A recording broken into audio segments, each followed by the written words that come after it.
Good afternoon, and welcome to today's program. My name is Jim Sawyer. I joined the World Wisdoms Project board in January, and I'm appreciative of being part of WWP and for being here with you in this moment. Today's presentation, titled Awe, Ethics, and River Conservation, was originally scheduled for April of last year and was to have closed out last year's World Wisdoms Project theme, Stories of Spiritual Journey. Indeed, awe, ethics, and river conservation was to have responded to the specific question, where may each of us find awe and wonder? Well, 1 year later, we're grateful to panelists Dr. Kurt Fausch and Dr. Katie McShane for not letting the pandemic stop this event. Special thanks also to WWP board member Dr. Linda Joyce, our event planner, who never gave up on this brilliant idea, awe, ethics, and river conservation, as a specific manifestation of our questions about where we may look, even very near to us, in our personal journeys toward awe and wonder. As we prepare to join Linda, Kurt, and Katie, please consider some important things. First, tonight marks the last event of our regularly scheduled program year, running from fall through spring. Special thanks to everyone who has attended events this year, from WWP's Town Hall series to Spiritual Practice in Times of Crisis programs, and also the WWP discussion groups and art immersives.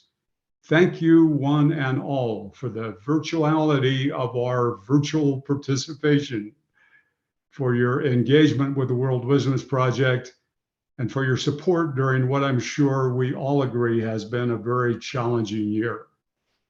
Second, none of WWP's programming would be possible without generous donors who keep the World Wisdoms Project afloat. As a 501c3 nonprofit organization, WWP relies upon the generosity of donors who support this work and contribute to the advancement of our organization's vision and mission. Tonight's event and many others are offered at no required cost to participants. This reflects WWP's desire to create accessible public spaces in which all may participate.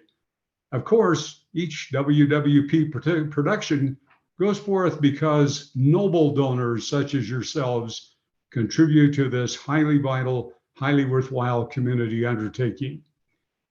Please check out the link in the Zoom chat at the bottom of your screen and then make a contribution to keep the World Wisdoms Project moving forward. Donations of any and every size are deeply appreciated.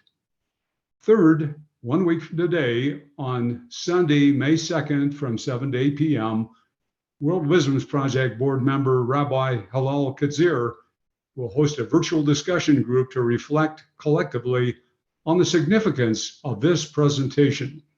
We encourage you to join and to add your voice to the discussion. The link to join on May 2nd is also posted in the chat section of Zoom. And last but surely not least, it's my pleasure to welcome World Wisdoms Project board member Amy Adams Mortensen, who is our specialist and technician for today's event. Thank you and welcome, Amy. Thank you, Jim. Again, welcome everyone to today's webinar. This event marks an entire year of Zoom programming for us, and I'm sure that all of you are pros at this by now.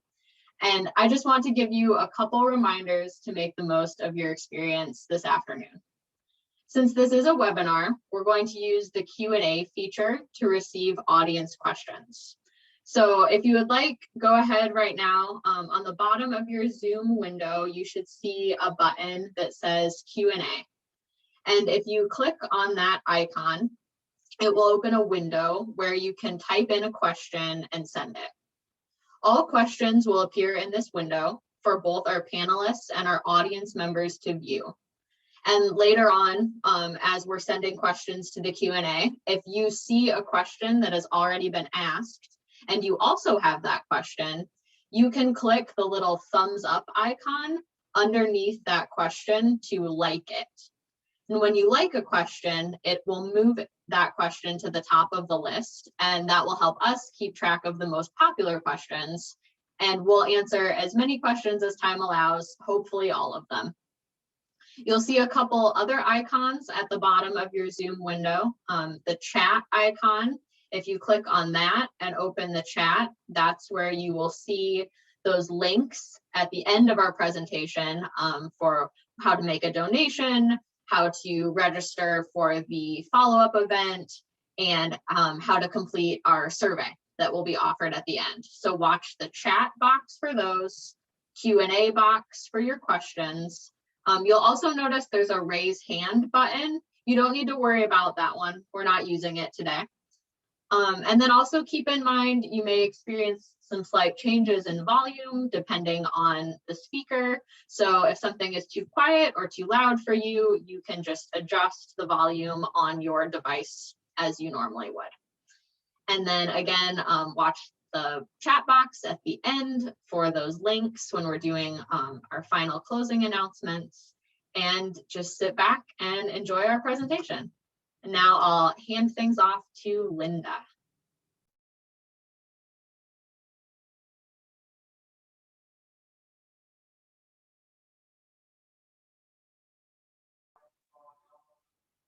Good afternoon, everyone. I'm delighted to be with you this afternoon as we end our two-part series on awe.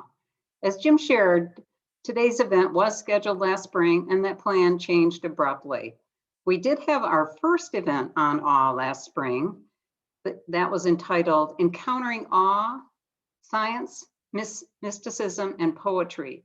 We invited a physicist, a Christian contemplative, and a poet to offer their experiences of encountering awe. Stephen Lundeen, Professor Emeritus from Physics at CSU, Stephen Hatch, a Christian contemplative, Adjunct Professor at Naropa, and Dan Beachy-Quick, poet, University Distinguished Teaching Professor, English at Colorado State. They shared various ways in which they experience awe and wonder. Many people came to that event wondering what a physicist, a poet, and a mystic could possibly have in common, and left with amazement. If you missed that program, it's available on the World Wisdoms Project YouTube channel, so check it out. This afternoon, our purpose is to explore the intersection of awe, ethics, and river conservation. This event, originally scheduled last year, engages a river ecologist with a philosopher on several questions. Does the mountain stream or roaring creek evoke awe in you? Does that experience teach us about care of the earth? And should the wonder of fish swimming upstream be used to motivate environmental activism? Dr. Kurt Fausch is Professor Emeritus at Colorado State. His research in stream ecology and fish conservation has taken him throughout the Western United States and worldwide, including Hokkaido in northern Japan. His experiences were chronicled in the book For the Love of Rivers, A Scientist's Journey, which won the Sigrid Olson Nature Writing Award. Dr. Katie McShane is a professor of philosophy at Colorado State. Her research focuses on the place of environmental concerns in theories of value and the moral significance of different forms of emotional engagement with nature. Her current research analyzes the assumptions about value that might be present in several valuing attitudes, such as awe, that environmentalists often urge people to take towards the natural world. This afternoon, I'll be asking each of our panelists to share for about 10 minutes some specifics on their perspectives on these questions. We'll then ask the panelists to engage in conversation with each other about the commonalities and perhaps further questions they may have discovered in the process. And finally, we'll ask you as World Wisdoms Project community to submit any questions or observations that you may have via the question and answer button on your Zoom screen, as Amy talked about. Now let us turn to our first panelist, Kurt Fausch, river ecologist and professor emeritus at Colorado State.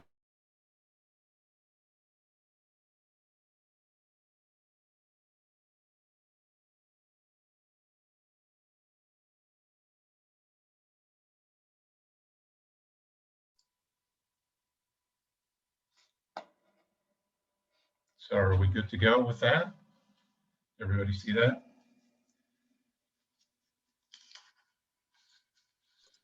Yes. Thank you, Amy. So again, I'd like to thank Linda Joyce and the organizers. This has been a long process to get to this point, but I'm a biologist who studied rivers and streams and the organisms in and near them that depend on them. When I started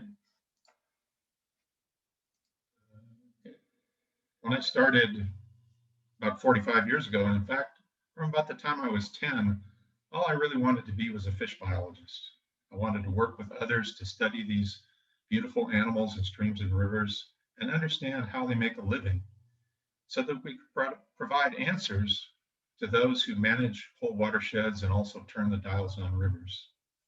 When I came to Colorado State University, I had the chance to study beautiful mountain streams that harbor, like this one, that harbor, for example, our native trout. These are cutthroat trout, the trout that are originally native to Colorado, as well as study equally beautiful plain streams out in eastern Colorado and their fishes, such as this orange-throat darter, one of the native fishes of our plain streams. But what you soon find out as you work on these places and these issues is that most streams and rivers and their fish are in trouble from various human effects. For example, the Arickaree River is being pumped dry by the crop circles that you see when you fly over eastern Colorado. These are growing our corn and alfalfa that we use to feed cattle and make ethanol and so on. In fact, throughout the United States, the EPA's most recent study has shown that nearly half of all streams and rivers in the United States are in poor condition. Now here's a river in the mountains of central Japan, where, as Linda said, I've done quite a bit of work in Japan.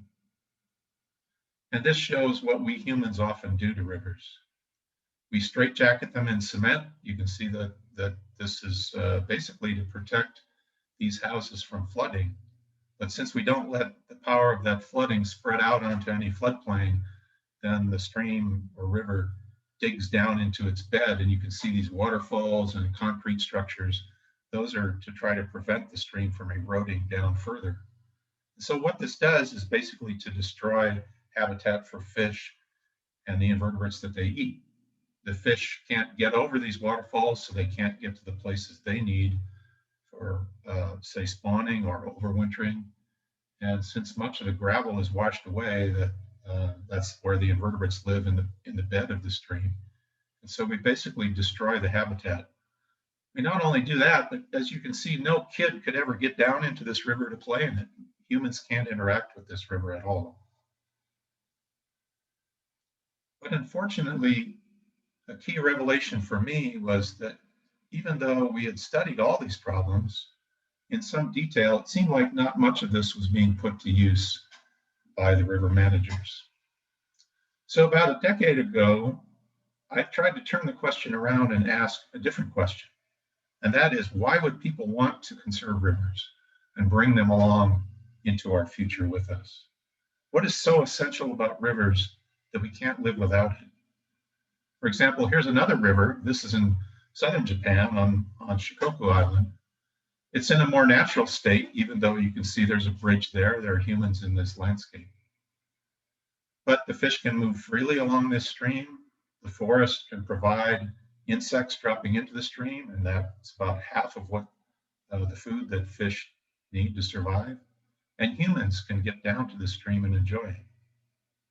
So I was pondering this and thinking, why should we keep these places whole like this rather than the other?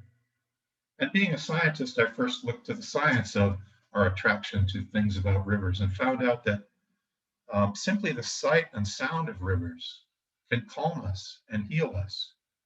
For example, the sound of running water is the most preferred natural sound that's ever been tested.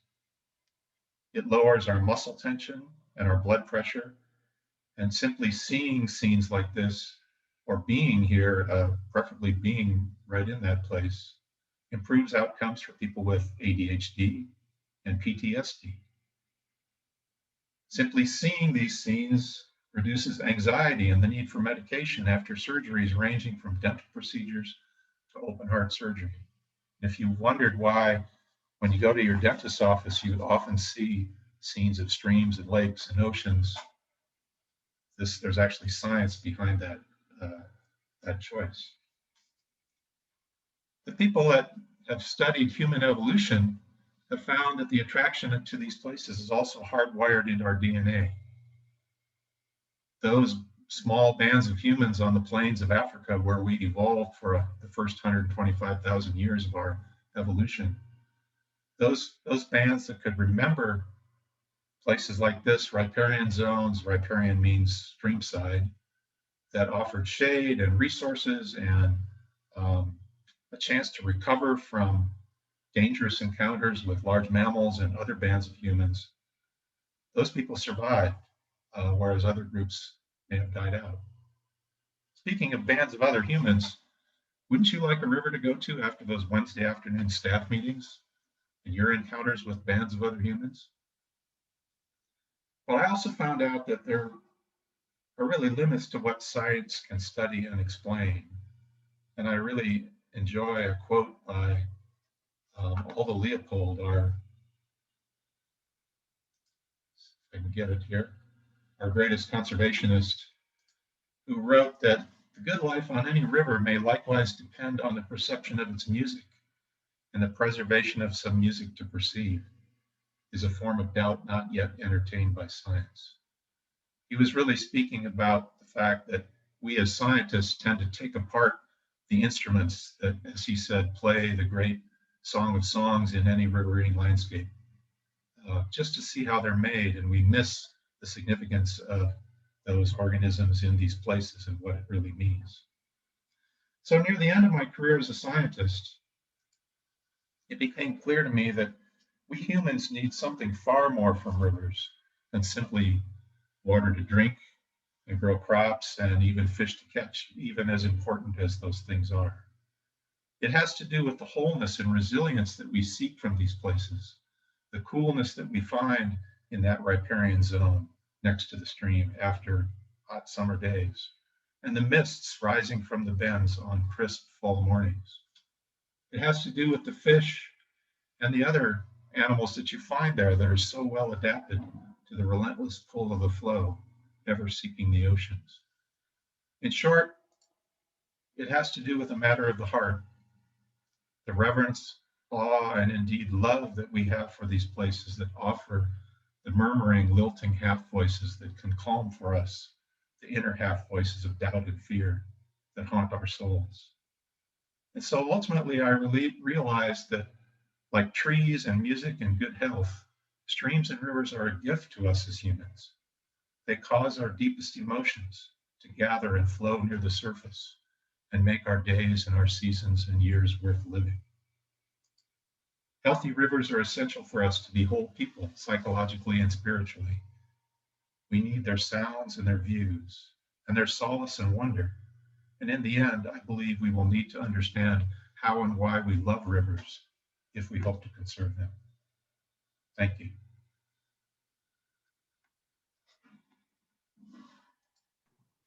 Thank you, Kurt. I especially like the comment that the rivers cause our emotions, our deepest emotions, to flow to the surface. I think many things to think about in the talk that you just gave us. Thank you. And now I'd like to turn it over to Katie. Okay, thanks, Linda. So Amy, can you start the slides? Wonderful, thanks very much. So I would like to focus on the emotion of awe.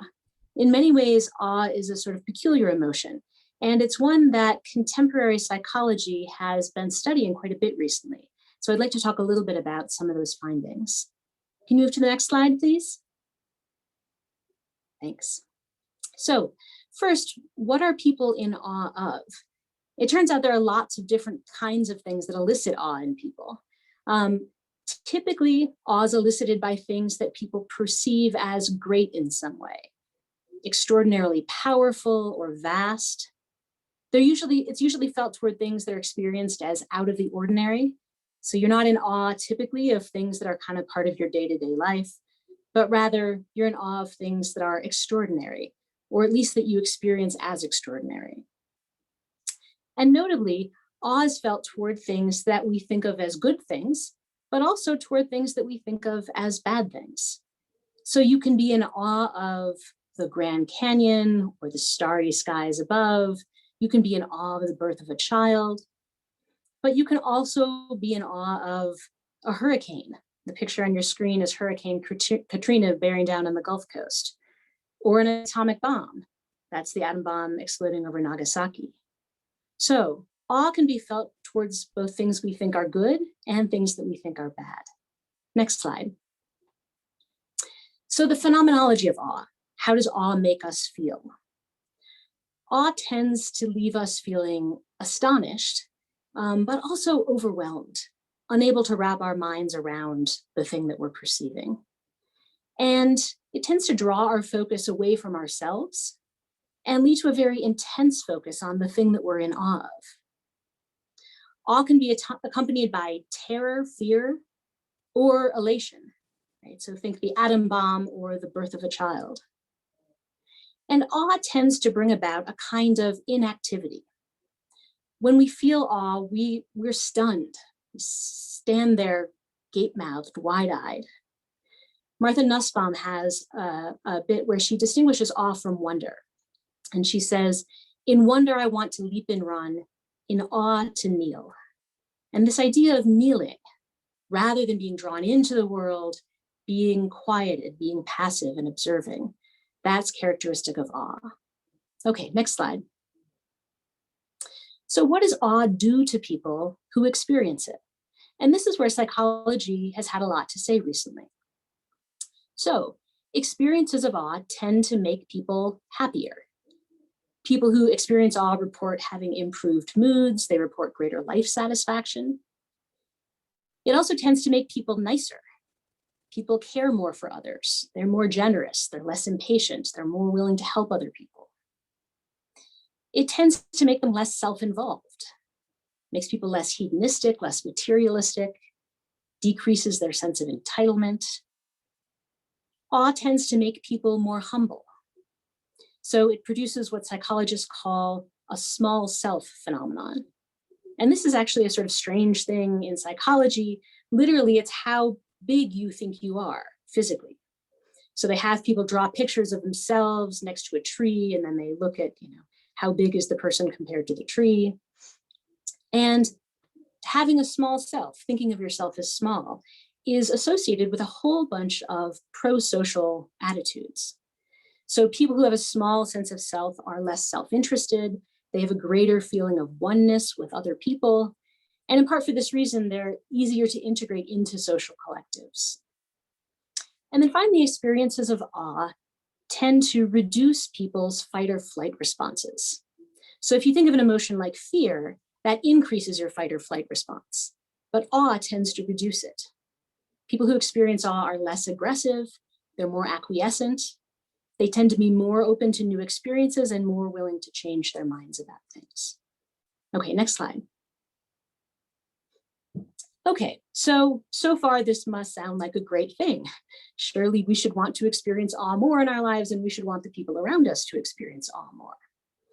But there are actually some questions we can raise about when awe is a good thing and when, if ever, it's a bad thing.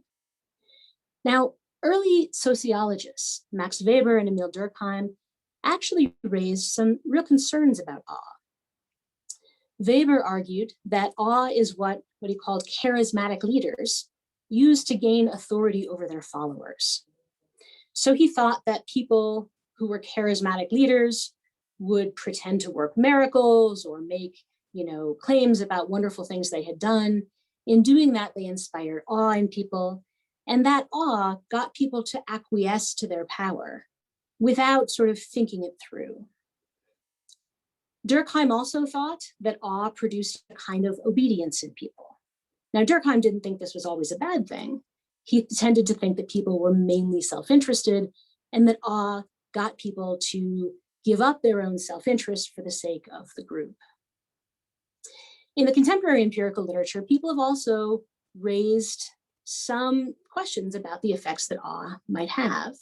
So remember some of the effects: the inclination to sacrifice your self-interest for the sake of the group, seeing yourself as small and relatively powerless or insignificant, being willing to change your cognitive framework, how you think about the world, having your fight or flight response dampened and your aggression diminished, and having this motivation to kneel before the object of awe, the thing you're in awe of.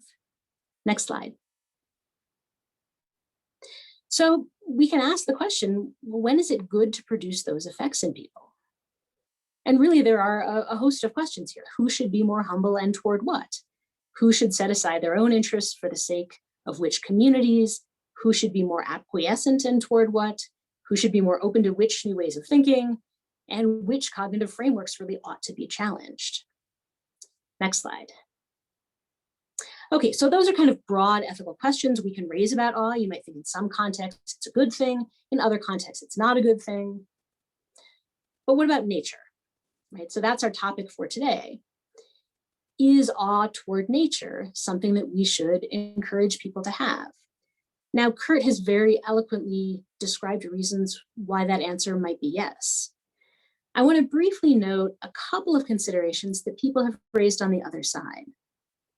So the first worry about encouraging awe or making awe the basis of our environmentalism is that it encourages a view of nature as a kind of spectacle.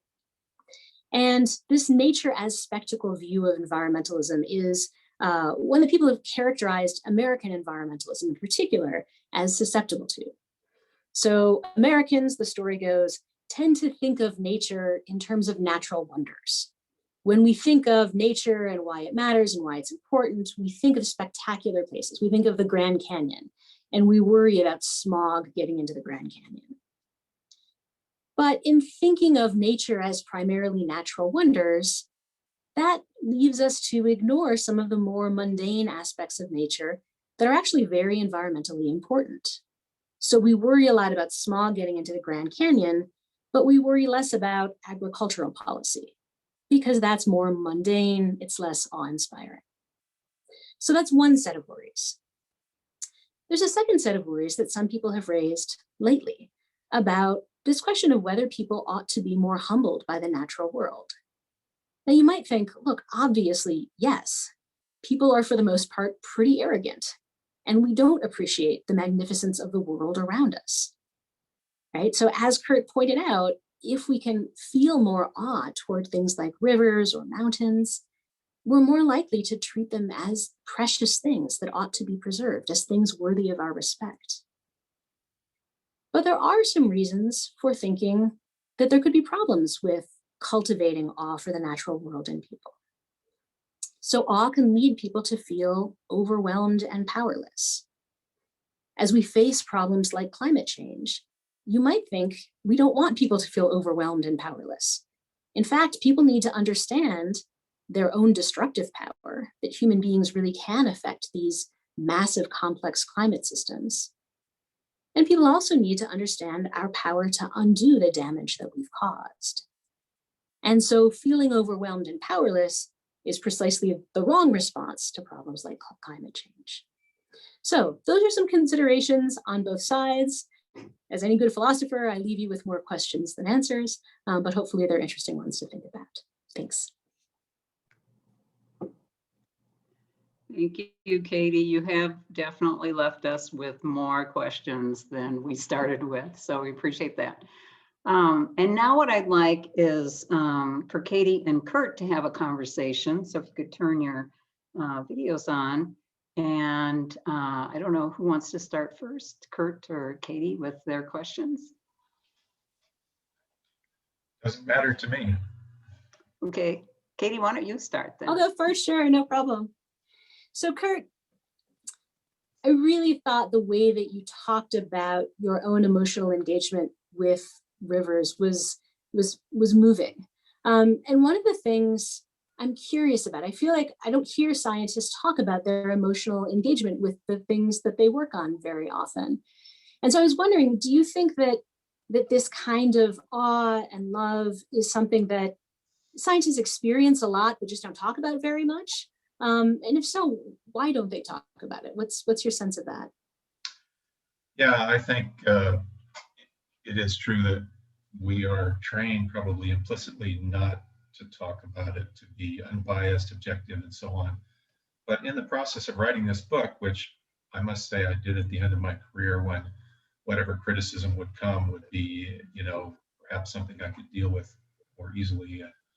I remember reading an essay by David Orr, just titled Love, and in it he wrote that as academics, we don't really understand why these people show up in our majors. Why do they become philosophers versus fisheries biologists? And he was pointing out that that's really akin to love, but if you let that out to your department head, you'd probably be assigned to 4 more committees. Just because well, that's ridiculous. They come here because they want to be philosophers, they want to or they want to be fish biologists for some other reason. So that, I think, is something that influenced me. But I do remember that I gave a talk about this book that I wrote, and with the ideas that you just heard, to an audience here at Colorado State University. And one of my fairly close colleagues from civil engineering was in the audience, and I thought of him as being very objective. He's an engineer. I mean, his goal is to solve these problems of how much water gets where and who gets to use it. And he'd guest lectured in my graduate course, and I knew him pretty well.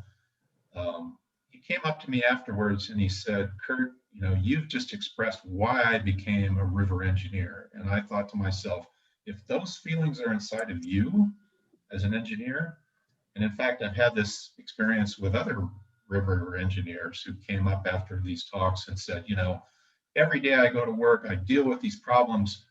Your talk gave me so much hope that I'm on the right track, and I have this passion and emotion, but I can't really let it out in my job. So I think it's there in everyone who does this kind of work. Scientists do what they do because of the passion that they have, and that's really been heartening to hear from graduate students who are slogging through all this stuff, and they read this and they go, wow, that, you know, you've just expressed, you've shown me through your career and writing about it that a scientist can be both of those things. Thanks.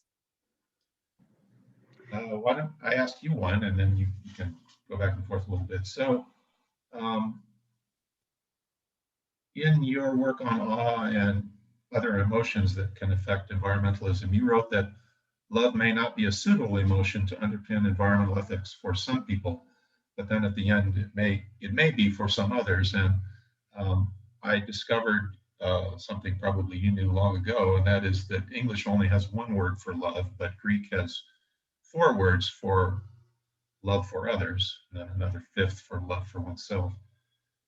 Those are eros, romantic love, philia, storge, which is for family members, your kids when they just crashed your car, that's the love that you get out. And agape, which is desiring good things for the beloved, often described as an unconditional love. And so I was thinking in terms of putting it, and this is something that no scientist would do unless they're crazy, and that's the title of the book, For the Love of Rivers, right? But that's the sort of love that I was thinking about, of seeking good things for rivers. Is that a suitable form of love on which to base an environmental ethic? Does that get us to where we want to be? Yeah, I mean, I think that's, I guess in general, I would say, I don't want to recommend any particular emotion as the thing that should be the foundation for an environmental ethic. I think there are lots of different emotions that that get people to connect with nature in different ways. I really like agape as a model, though. And here's what I like about it. I think it's the selflessness. It's the getting over yourself and having it be about the beloved, and wanting the beloved to flourish, which isn't the same thing as wanting to go enjoy it, or, you know, just wanting it to be well. And I think there's a kind of, I mean, look, there are lots of ways to enjoy the natural world. There are lots of things to appreciate in it. But at the end of the day, if we can just want it to be well, independently of what we're getting out of it, I think that's a really beautiful way to think about what we're after. You know, there are these other forms of love, sort of, they might have their place. There are times when, you know, I have terrible allergies, and so around this time of year, I feel like nature hates me. And it feels like, you know, when my kids were little and they'd be up all night crying, and I was like, look, I love you anyway. So that sort of love of a parent for a child might have a kind of place. There's some people who argue that there's a kind of place for eros. That so Plato thought that eros was really a sort of, it was an attraction to beauty. And so that sense that we're sort of deeply attracted to the beauty of the natural world, at least in that way, there might be something like eros that's viable. So anyway, there might be other types that have their place as well. Thanks, that's great. You want to ask another one? Okay. Linda, do I have time to ask another one, or? Yeah. Let me just say here, if people have questions for Kate or Curdy, you could enter them, Kurt or Katie, you could enter them into the chat box here while we proceed. But please continue to ask one another questions, and I might have a few too. All right, well, Kurt, so here's a question for you, since we're talking about love anyway. So how do you see love and awe as connected? In your book, you write about love in these really beautiful ways and awe, and clearly your orientation to rivers has a lot of both going on. And I'm wondering how they're related. Did sort of awe happen first and then over time it became love, or vice versa? What's your sense of how they're related? Yes, I think probably one would say that awe for me came first. And I actually have to admit that I fell in love with lakes before rivers when I was very young. That's mostly what my family went to. As you can imagine, when you go to graduate school, you have a chance to study a certain thing. And for me, that was streams and rivers. So I didn't study lakes. Those are kind of separate whole fields in aquatic ecology. So my introduction to rivers was more right at the beginning of the very first thing we did. And the two things that I remember from that first year was going to the Upper Peninsula of Michigan to work on this river and its beautiful trout. And, I was from Southern California, and I'd never really seen that whole autumn scene with beautiful orange and yellow leaves, and they're reflecting off the river, and it was just amazing to me. But even more amazing was the very first time I put a snorkel and mask on and went underwater in a stream, because things underwater are magnified, I think about like 20-some%. So everything is bigger. And there are all these insects crawling around on rocks that are doing amazing things that, because the surface of the water is reflecting, you never see just walking along a stream. And you're living in the environment that the fish are in, and you're seeing everything that they can do, which is amazing. And so that awe of, what's actually underneath the water.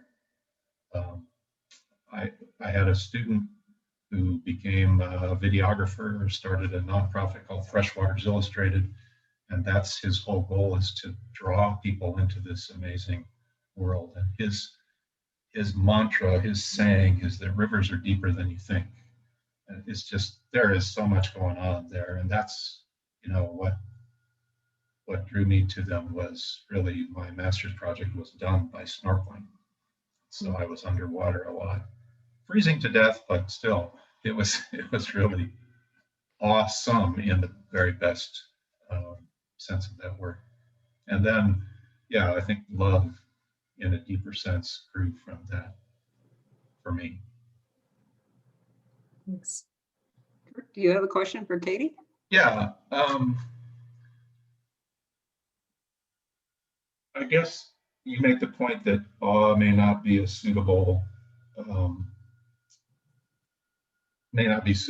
because it focuses on spectacles. And I agree with that. The Grand Canyon, grizzly bears. And so if we only were to be concerned about those things, then we leave out many critical organisms and processes that are mundane and yet essential for nature in the big end sense to thrive. So that your comment there made me realize that one of my goals in changing from being like, a pure scientist doing experiments and studies and publishing them in our admittedly narrow literature or read by a narrow group of people to trying to write to a broad audience is to show them the beauty and complexity of these places. Not everybody can snorkel, but can I write scenes that help people understand that beauty and complexity, and also the processes? I mean, one of the things we discovered is that the invertebrates that flow out of streams into landscapes and those that fall into streams from landscapes are this huge deal. But you walk up to a stream in the spring and it's like, oh God, there are these bugs. What is this? Many of them are non-biting, I might add, but a quarter of the whole energy that birds that live in that riparian zone need comes from insects that are emerging from the stream. A quarter of their energy. Half the energy that fish use comes from stuff falling in. Those are processes that I feel like you know, if I could write about those, then people will appreciate, well, why do we maybe not want to kill every insect that's next to a stream by spraying everything, for example? So my question is really, can a change in worldview, such as by drawing people into this unseen world, increase the positive aspects of awe in environmentalism? Can we, I realized after reading yours that maybe that's what I was trying to do, was to increase what's awesome about these places. Yeah. Yeah, I mean, I think that's something that lots of people want to do. I mean, if you look at environmental education in young children, it's not clear to me whether it's awe or wonder. And there is this sort of debate about how to draw those conceptual boundaries. Some of what I think is going on is trying to inspire wonder, because it's inviting people in. It's come learn about this, you know, put your snorkel gear on and put your head in the stream and, you know, learn about the world around you, as opposed to sort of just kneeling passively and appreciating. So some of what I think is going on is maybe better characterized as trying to inspire wonder than awe. But that said, I mean, I think there are certain meditative practices that try to get people to meditate on the mundane, meditate on, you know, the pencil on your desk, and think about it in ways that get you to experience it as extraordinary, not as a mundane, you know. So think about the, you know, the quantum level stuff going on inside your pencil or whatever, and try to get people to feel awe toward things that they don't normally feel it toward. And I think that's a really interesting practice. I'm not sure sort of what the outcome of that would be for something like environmentalism, because then you can find awe all over the place. You know, then you can find awe in your piece of paper. You know, you don't need to go to a river, you can, you know, look at your coffee cup.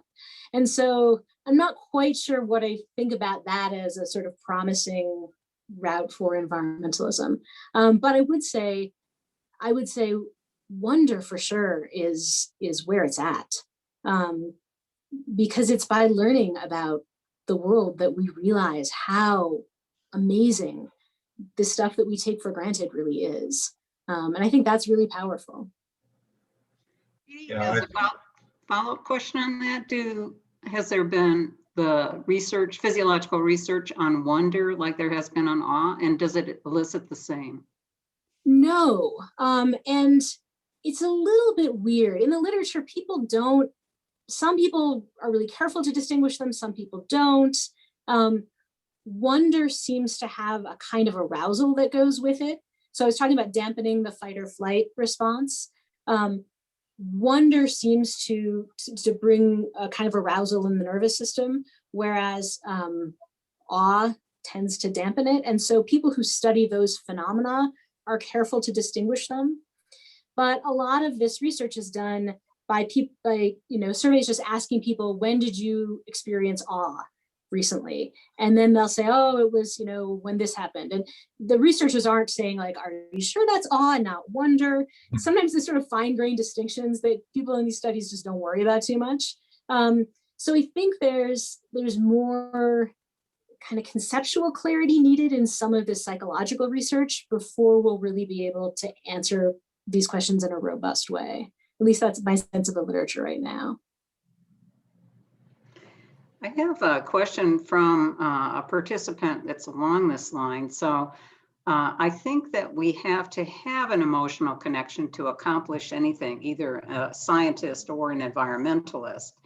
So how do we best foster this emotional connection in a good way?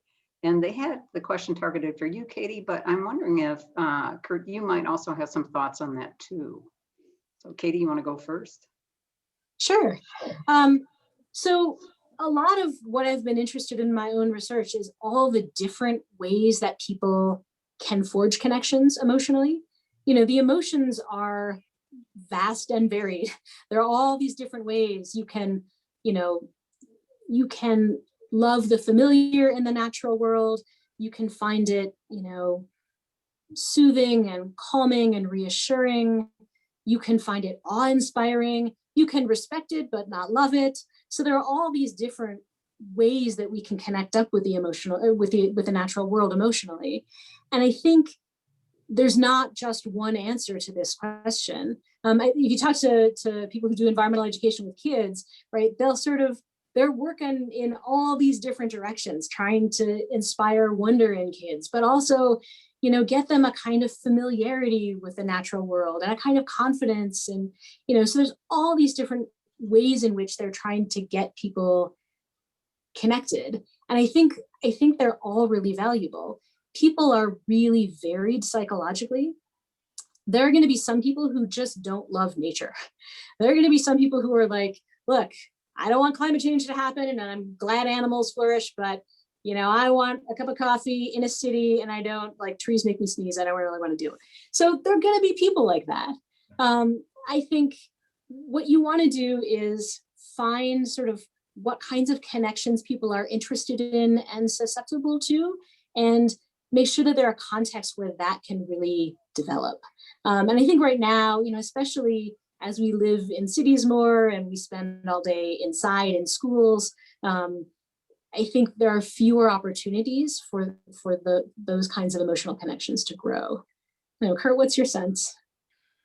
Boy, you nailed all of that. I know relatively little about, I think you're right that they're meeting people where they are. My neighbor just moved here from Southern California. He just took fly fishing lessons. So he's asking me about streams. And so it's an opening it's an opening to say, yeah, well, here's some of how that works. But people can be overwhelmed. Clearly, you can't give them everything at once. And so,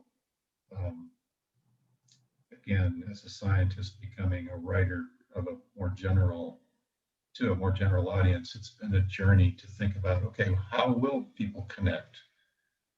What story can I tell that then you can present some of the science as almost in their peripheral vision?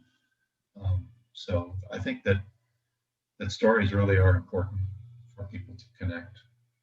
And that's the approach that I've tried. I agree that, boy, if you can, we're also formed by our early experiences. I know I was, but that's not something I know much about, is environmental education for kids. Clearly, you've thought about that quite a bit. So I have a non-answer. So I have a question, and really it's for both of you. So Kurt talks about awe as related to our genetics, when we evolved living on the prairies, savannas. And Katie, in the blog that you wrote for World Wisdoms, talked about our shared biological inheritance. So does the human capacity for awe, do you think that the human capacity for awe changes over time? And it's a little bit related to what we were just talking about. Does it diminish? Is there a concern it might diminish, especially as humans live in urban environments?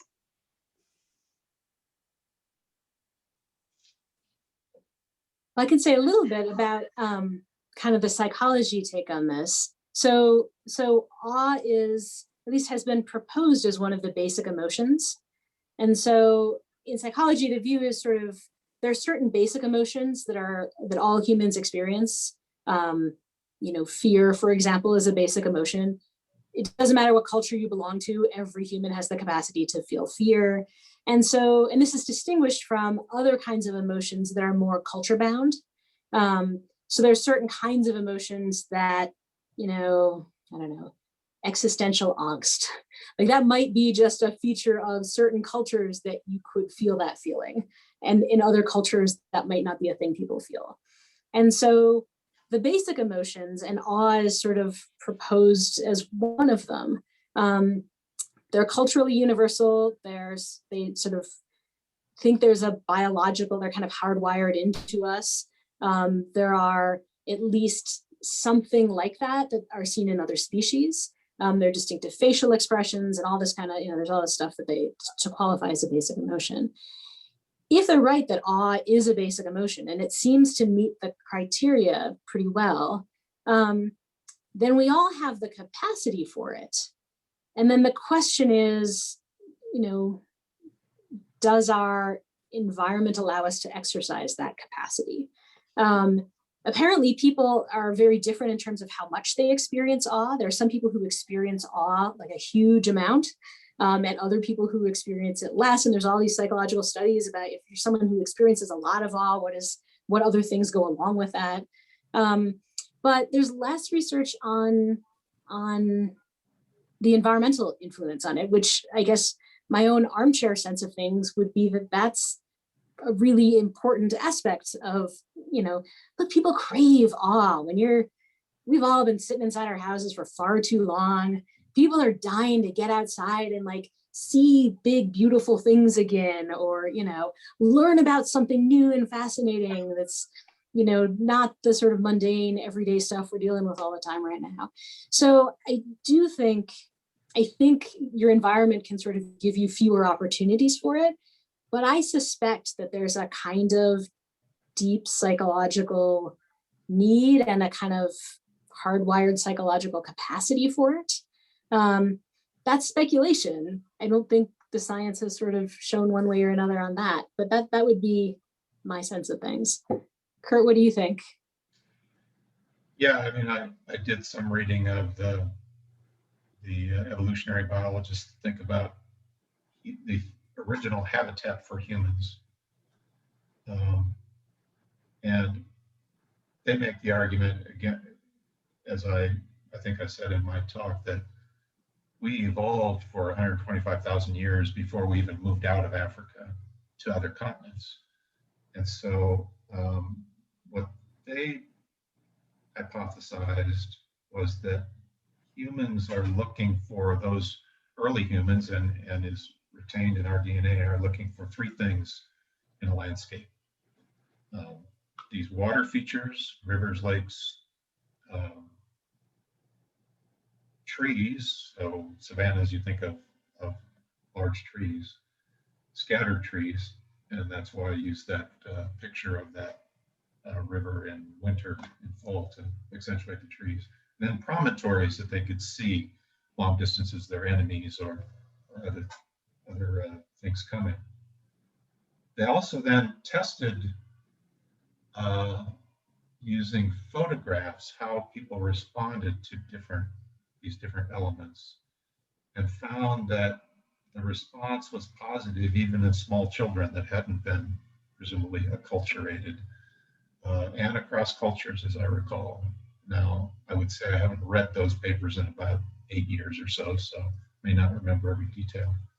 But that's the sort of thing that leads you to believe that, and for them to propose that, our living in cities for 300 to 500 years or whatever it's been for most of us, most people can't erase that kind of deep sense. And they draw on things like Japanese gardens. Why do they have these scattered trees and water features? And why do we in different cultures gravitate towards these things? So that's the biological argument. I don't know much about cultural evolution. It's easy to get out of your field when you write about these things and you're a fish biologist, clearly.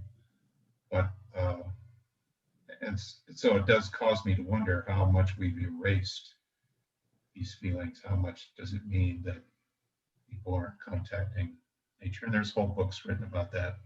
Last Child in the Woods is one that's commonly brought out on that. But that's what I know on that subject. You talked about how scientists would share with you after they heard you give a talk, for example, that they realized that they had that same kind of sort of care about rivers that you do. So did you get a sense when you were working with colleagues in Japan that there was that sort of sense also in some of them?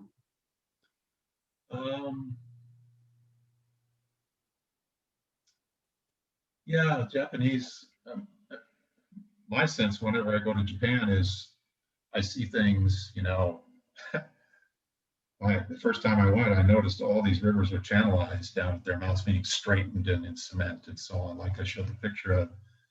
And a person's first sense is say, well, that's really stupid. Why did they do that? And then you realize, oh yeah, we do that too. Every major river in the United States, not maybe up in its headwaters in a place like Rocky Mountain National Park, but certainly we channelize most things for flood control and to deliver water efficiently and so on.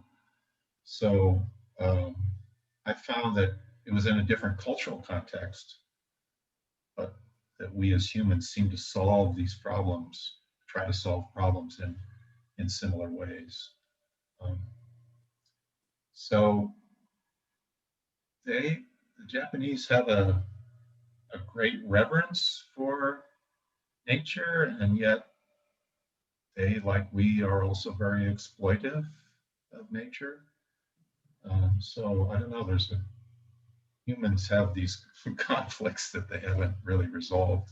I'm not sure there's any culture that's resolved what they do with their rivers, although Leopold, who we were talking about, had a son, Luna Leopold, who became one of the most famous river scientists in terms of the forms that river have, really river engineering and things like that.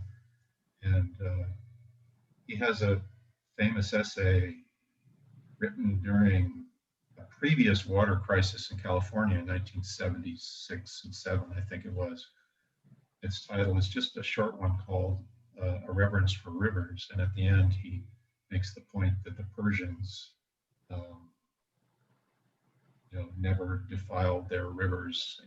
This is some time ago, obviously, because they had a great reverence for them. And that in order to really manage something that's so essential for us as humans, that it will take the highest levels of statesmanship for something so essential as water, for example. And I extend that to so essential as something that, we lose the Poudre River in Fort Collins, which we are often trying to do by taking all the water out of it. Will we have lost more than just the water? Can you imagine a city without a river, or with one that's much, much smaller and not as nice to look at?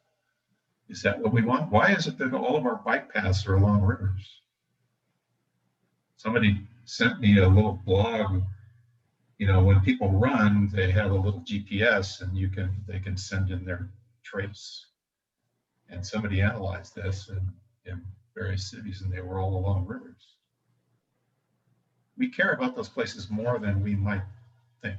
I think it's, like many things, a highly underappreciated sense of awe and wonder that we have for those places that we won't really understand until it's gone. Along that lines, there's a question from the audience. And it's about the questions or comments you've been talking about with respect to love. This notion of agape, why is selflessness in your thinking, and Katie is mentioned here, but Kurt might have a comment on this too. Why is selflessness the optimal position of the human subject? Why not a position of reciprocity? Those children playing in the river, etc., as Kurt described. So I think what I like about selflessness is that it's a corrective to a kind of mistake. So I don't think there's anything intrinsically important about selflessness. I think reciprocity is a beautiful model. I think people tend to view the natural world as resources. We talk about natural resources. We talk about rivers as natural resources. And I think there's a tendency to instrumentalize the value of the natural world. It's about what the natural world can do for us, and that's its value. And what I like about agape is that it tries to pull us in the other direction, that it tries to correct for that tendency that we have to just treat everything like property and like it's there for us. Because I think there are real, when you instrumentalize things like that, there are other mistakes that tend to follow. You tend to not respect things when you treat them as mere resources for you. So I think from my point of view, it's not that that's sort of the universal ideal of human relationships to the natural world, but it's that sort of in our current context, that kind of selflessness is more what we need. And frankly, if we move more in that direction, maybe where we'll end up is something more like reciprocity. So I take all of these recommendations to be about, look, where are we at right now?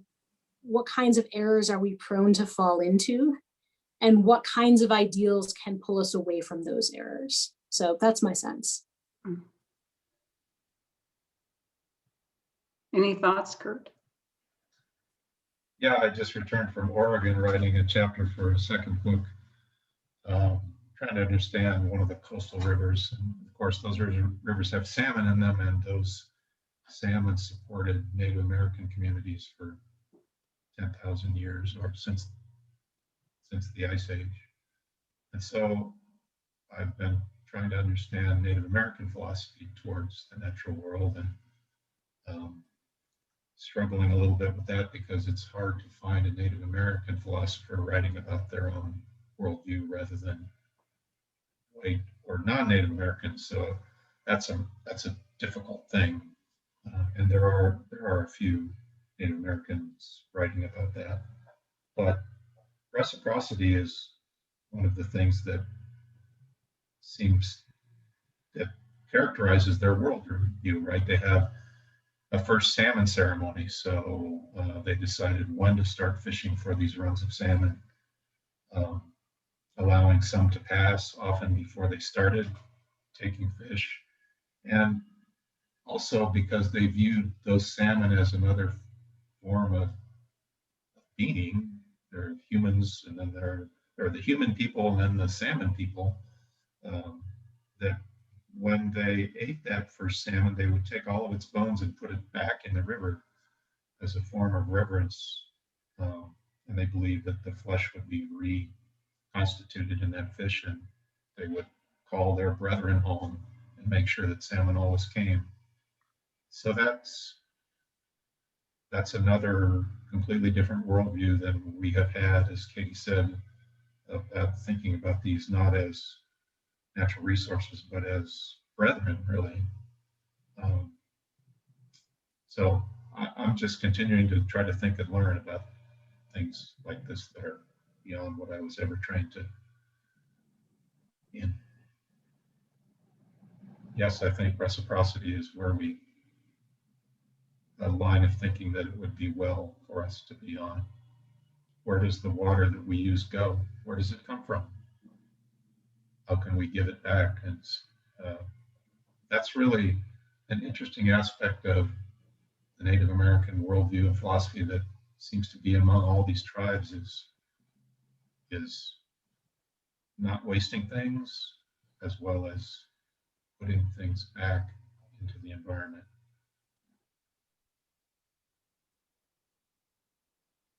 We have one other question from the audience, and this has to do with sort of awe and wonder. So can it be that discovery is followed by awe, which is in turn followed by wonder and then appreciation and the love?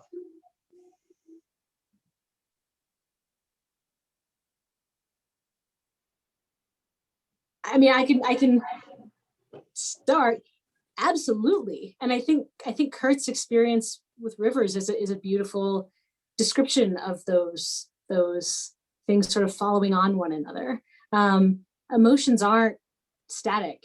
When you feel one thing, you're not just like, okay, that's it. Now we're oriented. Things aren't, these things sort of grow into other things. And, sometimes you're sort of exuberant exploration leads you to awe, and so you stop, stunned for a little bit, and then you think, and then you go explore more. And right, I take it that's kind of, as we learn about and explore the world, I think that's a very common way for things to go.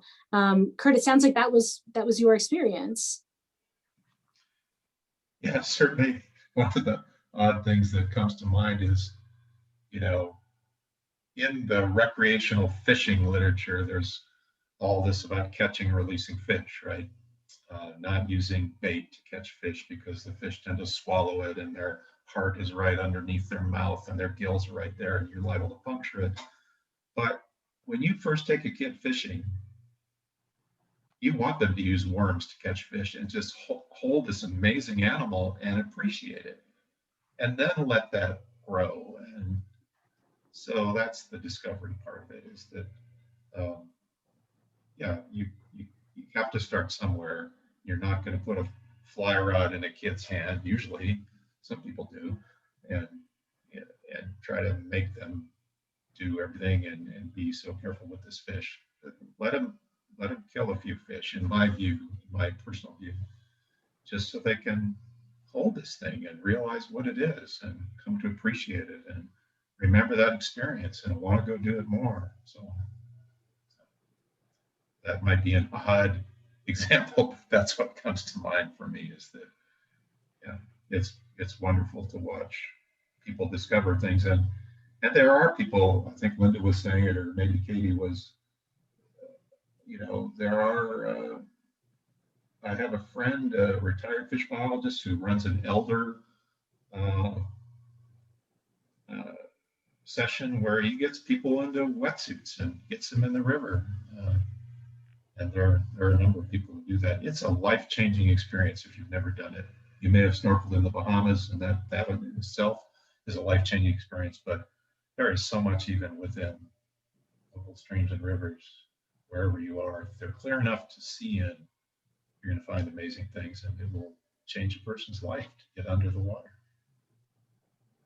The first time I read that in your book, that you snorkeled in a river, it was like, oh my gosh, I never thought of that. What a cool thing to do. So yeah. We have another question from the participants, and it's to Kurt. Would you say that, quote, youthful Kurt, end quote, experienced wonder or awe about the fisheries you had discovered? Does awe require some perspective of various wonders? And then how has awe and rivers and nature impacted your faith? Okay, read that again. I need to repeat that. So this is 3 questions you got to ask. So let's go one by one. So Okay. Would you say that, in quotes, youthful Kurt experienced wonder or awe about the fisheries that you had discovered? Okay, so by fisheries, people usually mean like a population of fish in a place that people go and catch. At least that's recreation. I'm sort of trying to make sure I understand the terms. Of course, I think she's asking questions about when you were younger, yeah, and you went to lakes. So was that wonder or awe? Did it entice you to think about being a fisheries biologist? I think both. Yeah, I could go on and on about various experiences that weren't just fishing. I bought a canoe when I was 15. Suddenly you could go gliding over water that was only 6 inches deep and see all these things that you normally had disturbed because you had a motor. And now you can see fish lying in wait as predators, and frogs and everything. All these things were doing. I went snorkeling to look at what the crayfish were doing. I was fascinated with what was going on. So that was discovery, wonder, and awe, maybe in that order. And then do you think awe requires some perspective of various wonders? I guess I would say no. I think if you can, I'm not sure about perspective, but if I was 15 and I took a 5-year-old snorkeling and showed them that, I think they would be, wow, that is amazing. There's a freshwater crab under there and it's doing this once I get close to it.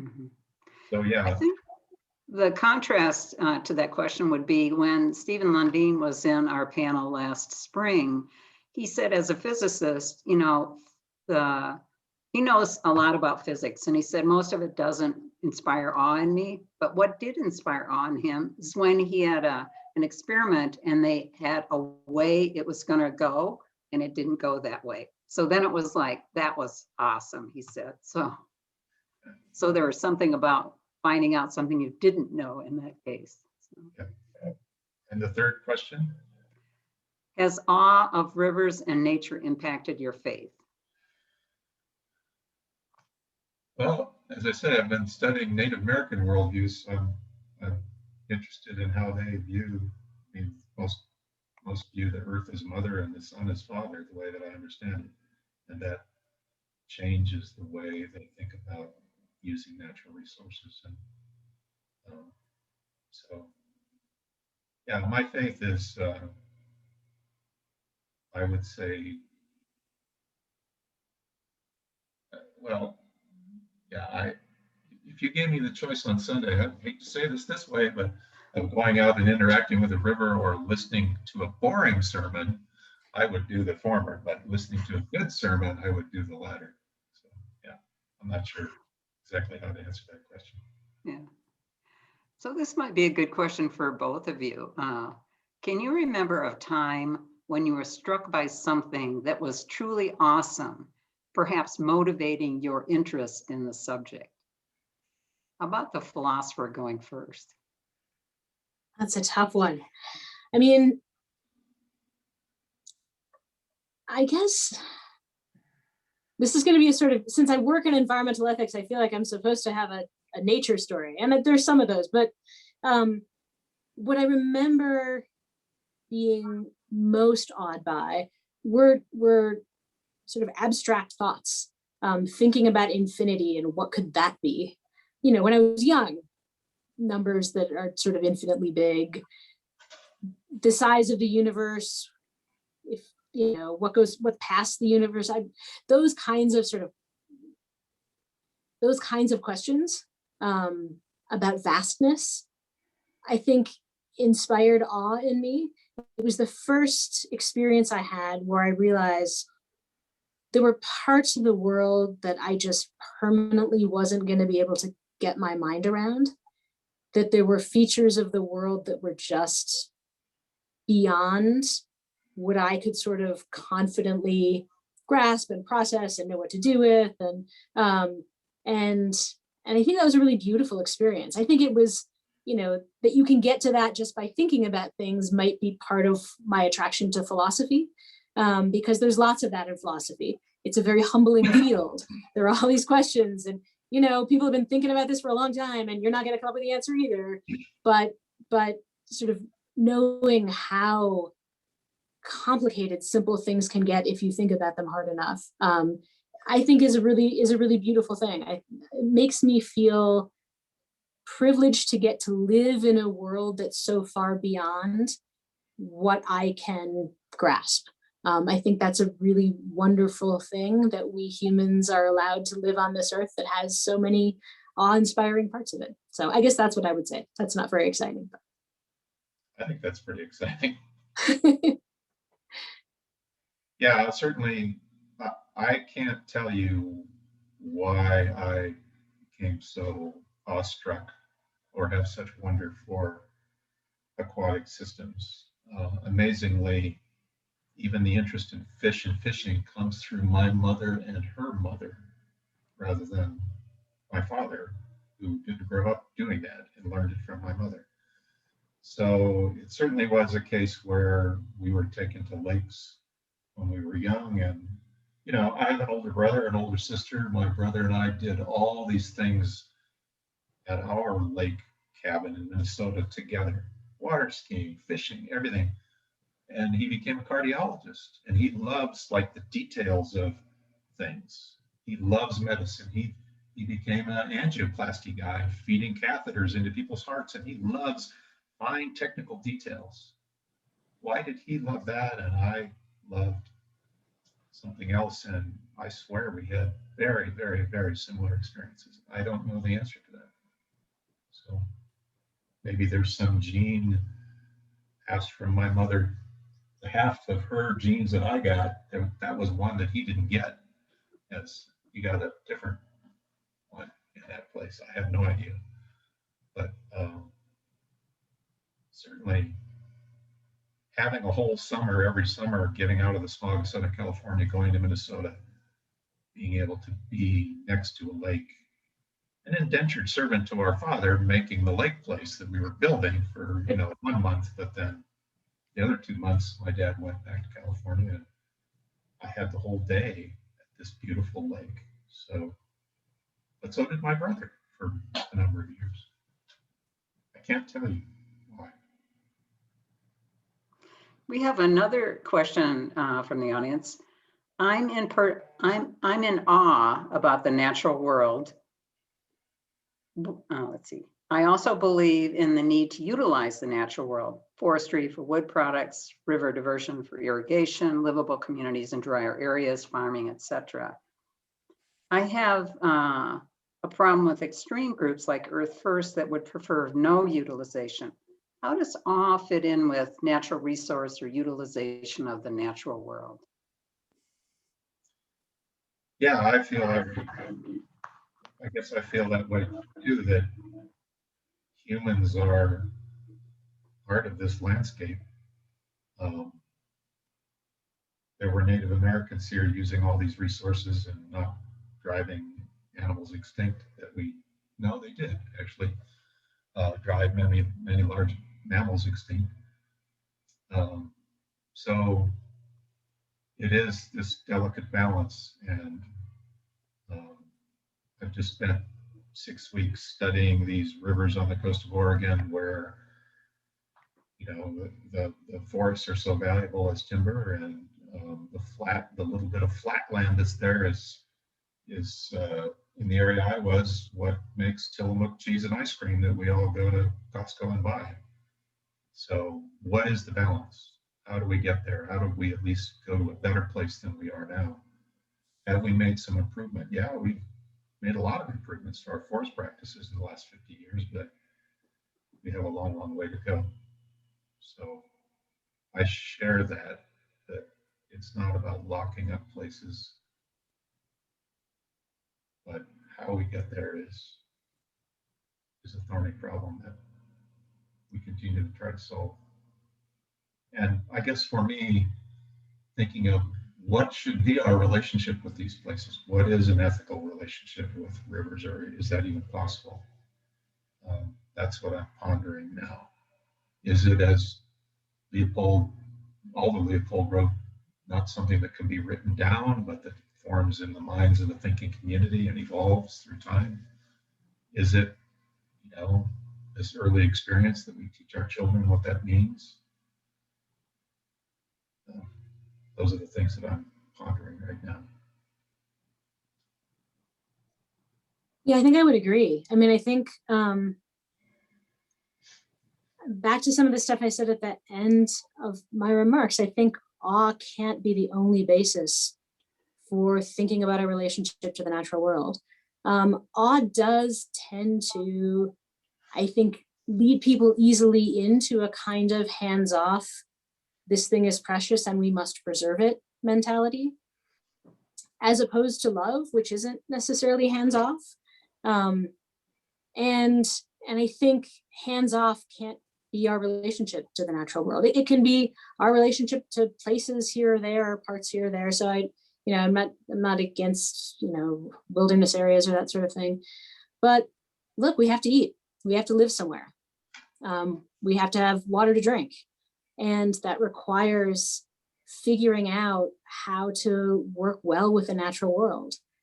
So I think this ideal of reciprocity that the other commentator was raising is really important here.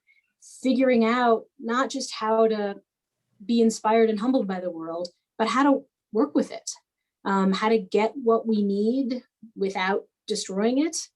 I think that's sort of the ideal. Even Earth Firsters have to eat. So we've all got to figure this out. Awe might be an important corrective to a certain kind of arrogance. but it can't be the whole ethical story. We need all of these other emotional connections and ethical ways of thinking about how to be good biotic citizens, as Leopold would say. So we have a question that followed that one that you're responding to. How do we move beyond awe into a nuanced sense of what is really valuable? And I think you touched on that just a little bit. How might we begin to develop a new method of constructing a value structure which accounts for those parts of the natural world which are more mundane? Is that what developing evolutionary or environmental ethics would help us with, Katie? Yeah, I mean, that's sort of the, what should our environmental ethic be? And I work in environmental ethics, and that's sort of the question we're all pushing at, trying to figure out. And the answer is going to be a really complicated one. People need to understand the world and how it works and their impact on it. They need the kinds of ethical sense of fairness and reciprocity and emotional connection that Leopold argued was sort of an essential prerequisite for a good ethical relationship. All of those things are needed, and it's really complicated in the world we live in, because so much of modern life is about, keeping our impacts on the natural world hidden from us. So when you go to the store to buy a t-shirt, sort of how that cotton was produced and what happened, to the people who produced it and the rivers that the pesticides went into, none of that is on your label. You see, fruit of a loom or something that looks all happy and lovely. So it's really hard to figure out in the contemporary world. I mean, you can sort of talk about, here's what a great ideal would be. Yeah, we would sort of live in this, living with the land and understanding the rest of our ecosystem that we live within, and, minimizing our impact, blah, blah, blah. So that's a great ideal, but then sort of talking about how to take a picture like that and bring it into the modern world, I think that's the hard thing. And that's what, everybody in environmental policy and environmental philosophy are all kind of thinking at. If I had a kind of nicely packaged answer for you, I would be the last environmental philosopher ever, and that's not going to happen. So I'm afraid I don't have like a beautiful thing to hand you on a plate that's going to explain how we make everything better. But I think that's absolutely the crucial question that we all face. Any reaction, Kurt? Oh, just, Wendell Berry's been writing about that for a long time in terms of trying to get us, if you read his work, his goal is to get people to think about where everything comes from. An answer a while ago, when Katie was talking about contemplating, meditating on a pencil and where the atoms are and so on.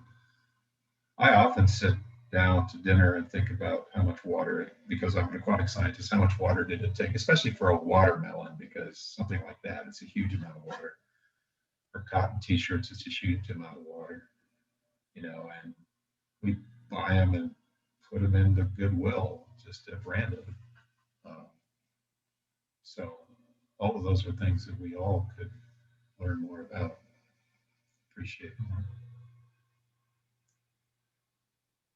That process of learning, we have a question here about the emotional aspect of awe involves human senses. So can we get any real experience of awe without being in nature?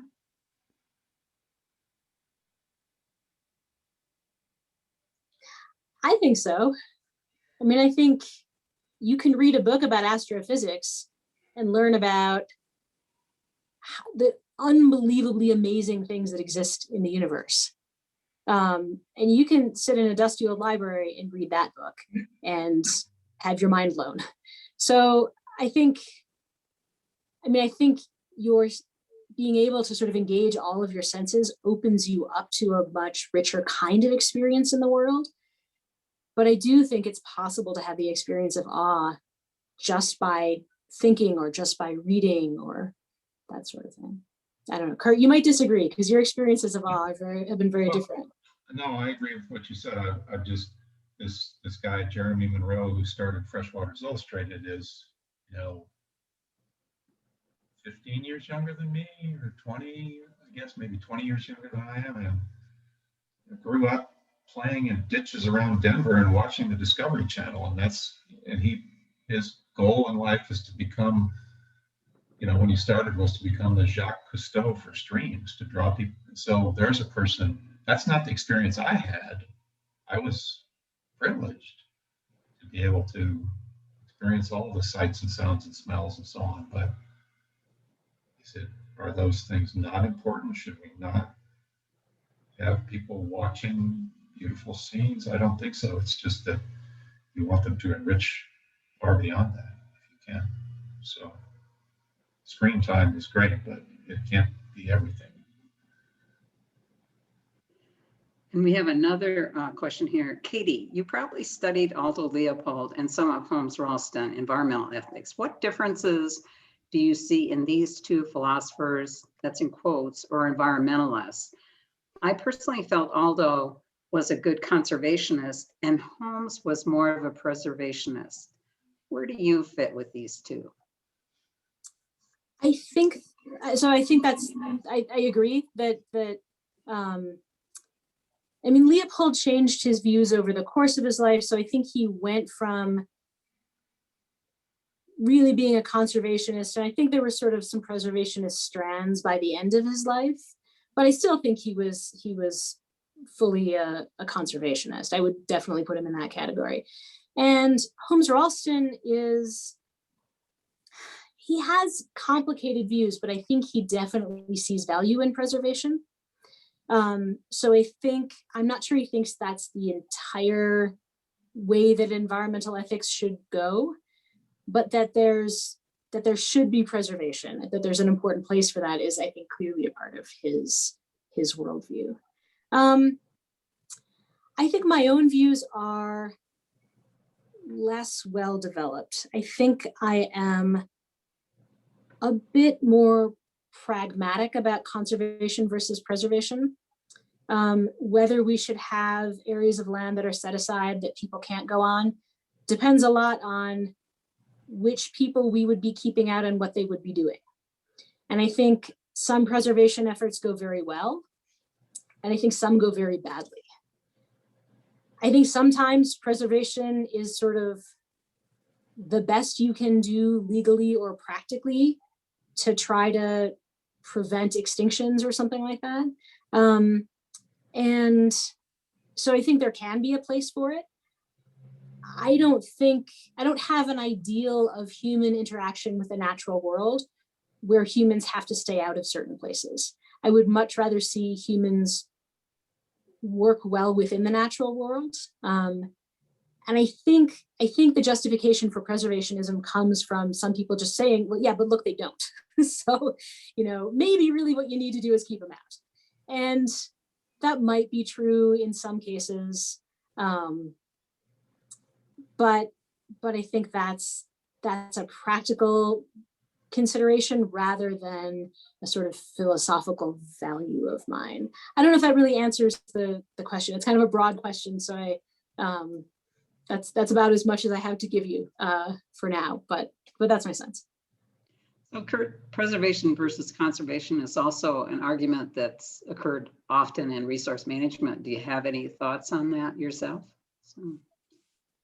Well, yeah, it's interesting to read Leopold's work and realize that his famous book, Sand County Almanac, on the day that he died fighting a brush fire, was not even actually completed. He had written a draft. He wanted to spend the summer polishing it.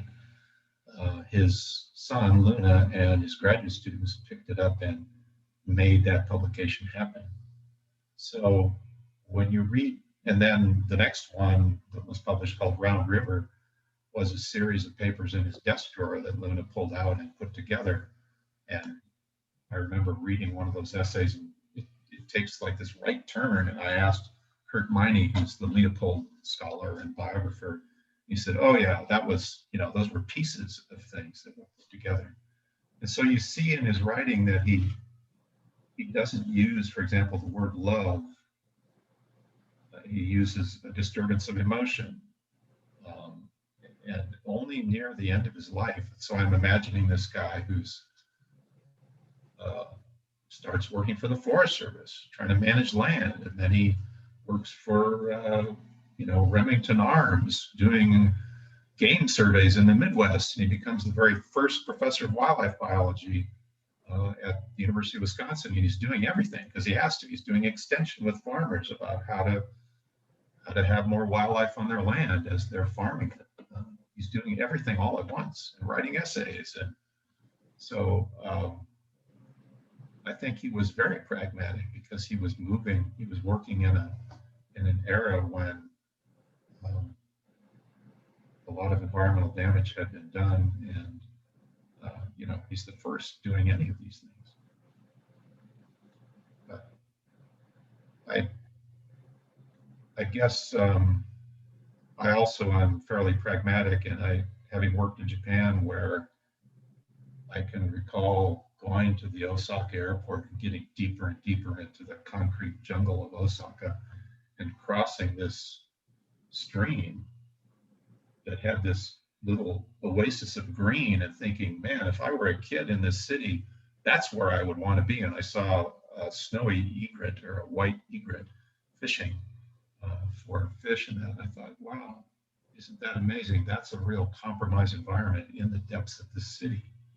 And another experience, the river that runs through Kyoto, Japan, is entirely channelized with a constructed floodway to prevent flooding the city. But the river itself is clean enough that kids were down there snorkeling in the middle of the summer. It was hot and muggy, and I wanted to be snorkeling too because the water was cold. But I thought, isn't that an amazing, fantastic, wonderful thing that even though this is not pristine, there's nothing pristine about it, but these people can use it, and these kids can appreciate it and go snorkeling and looking at these fish called gobies that live there. So yeah, I think that we have a small proportion of land that we preserve, but we have all this environment that we need productive land that we've plowed up and so on, but there are a lot of what you might call compromise or in-between environments that can provide much wonder and awe if we can have at least basic elements there for people to interact with in their own cities. We have another question from the audience. Where might the artist or aesthetics fit into this? I'm thinking of Giorgio Miranda, who famously painted subjects such as vases, bottles, bowls, flowers, etc.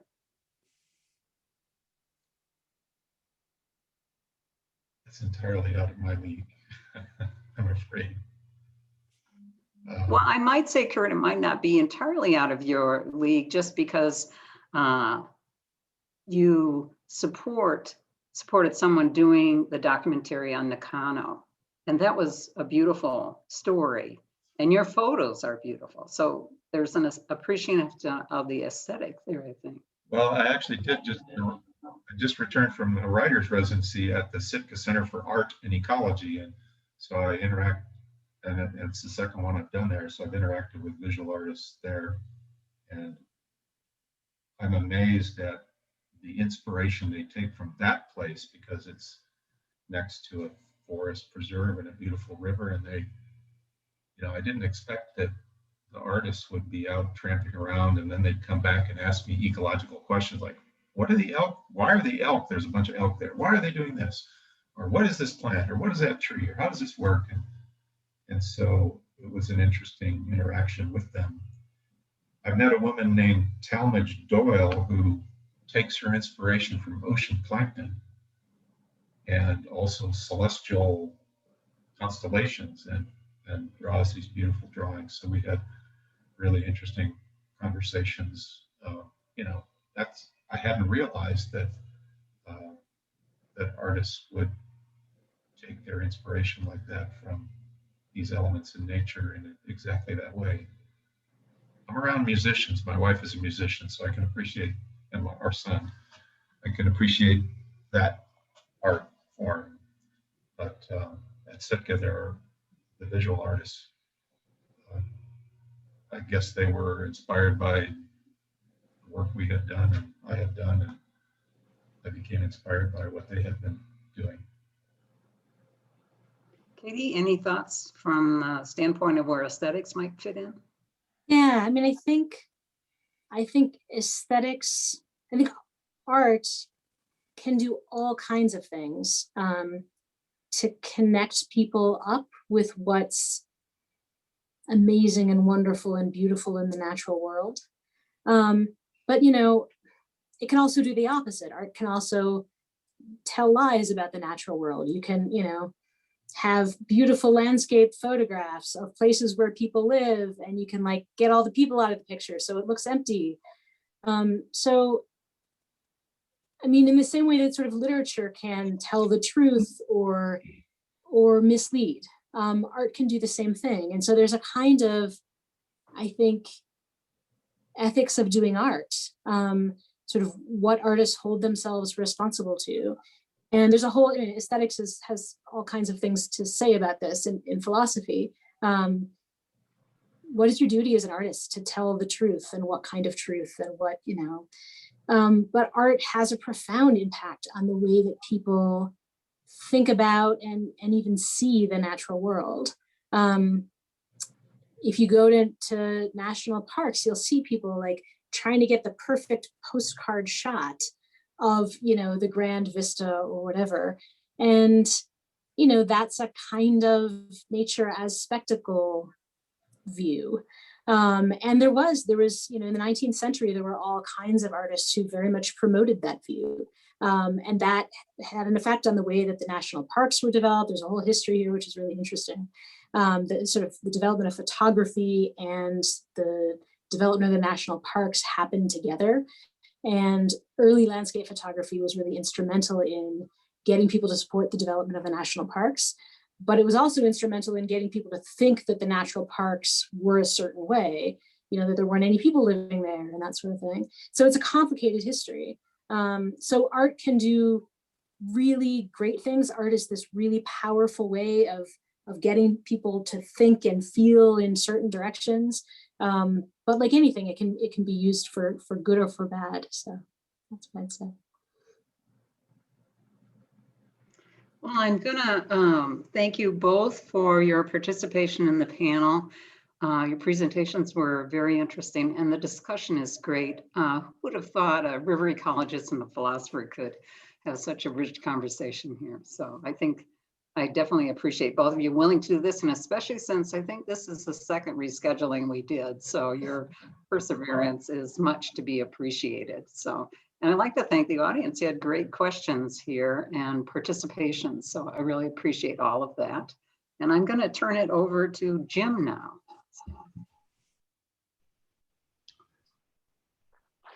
Awesome. Kurt and Katie, thank you again for your thoughtful presentations. And as Linda has mentioned, also for the quality of the dialogue with everyone in the audience. Linda, thank you for your farsightedness and, in spite of the pandemic, for not giving up on this splendid event.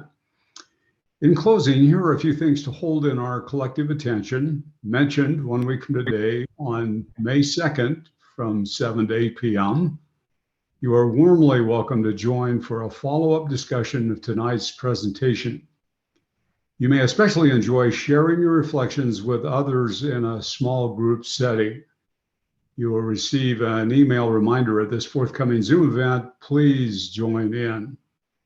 And of course, please support the World Wisdoms Project by sharing your financial assistance that makes these presentations and events possible. Indeed, the continuance of the World Wisdoms Project is wholly dependent upon each of us. Among the ways to donate, please see the link in Zoom. at the bottom of your screen. Also, we encourage you to sign up for weekly email updates from WWP. You'll also find our email link in the Zoom chat. Finally, your helpful feedback guides WWP's board members and staff in the formation of these programs. If you also click on the link in chat, we can receive your input immediately, or share your thoughts tomorrow if you prefer. You'll find an email from us then. As a final gesture of encouragement for your continuing participation in all things that are World Wisdom's Project, if you respond within 48 hours, you'll be entered automatically into a drawing for a $25 gift certificate to a local restaurant. Thank you and have a great day.